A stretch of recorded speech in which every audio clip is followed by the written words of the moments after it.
So this is my Roomba 650 that we've had for quite a while now, and we've been very happy with it. But unfortunately, it died. So I did some searching around on Amazon, and I found what turned out to be the best option for right around $20. Here it was $23.99. I was able to get a very good battery 2 days later, and there it is. So the magic of Amazon Prime. I'll put a link in the description below on the battery that I purchased. I'm not affiliated with them in any way, but this just seemed to be the best overall. It wasn't the cheapest out of all the options, but it did come with some side brushes. And one of the nice things is that there's so many reviews of people that said it worked. Some of the cheaper ones didn't have the correct fuses from what I was reading in the reviews, or any at all. And this one definitely had that notch, as you can see on the top part. So it felt very comfortable. Now what you have to do is remove 4 screws. So there's 2 on the top and then 2 towards the bottom, right behind the wheels. And it's a very simple process. So those 4 screws come out. And this actually is something I should do more often because I found quite a bit of dirt in there that I ended up having to clean out. And then probably makes sense to remove the side brush too at the same time.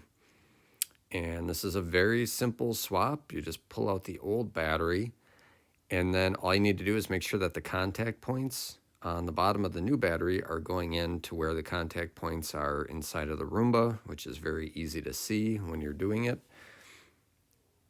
And then I didn't necessarily need a new side brush, but I figured with as old as the existing one was, I better just throw on the new one since I've got a whole bunch of them now. Twist in all the new screws. And the moment of truth was to get this thing back on the charger and see what would happen. So before I was getting a very fast orange blinking light,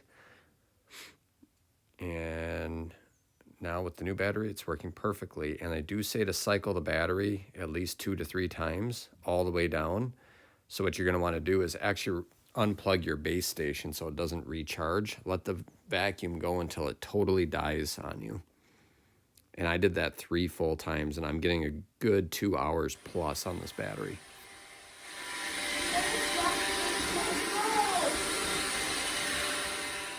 So I've had this Roomba quite a while, and as you can see, the one thing it does very, very well is it picks up everything that it goes over.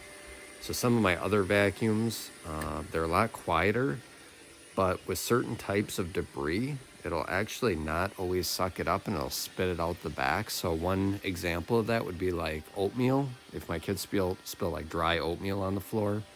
Some of my other quieter robotic vacuums don't always pick that up. Whereas the Roomba here is very loud by comparison, but it picks up everything. And the other thing I really like about it after all the years of use out of this is that the blue light that pops on the top is a dirt detect feature. And the thing I really like about that is it'll spin around in that same spot. So in our area where all the kids run in with their shoes on, it spends more time there because of that dirt detection system. And that's something that I wish a lot of the newer robotic vacuums would have on them, and they just don't seem to. So here's an example of that. So this wraps up the video of the battery replacement. And I want to thank you all for watching. Stick around for more videos. And again, a link will be in the description of the battery that I used for this. Thank you.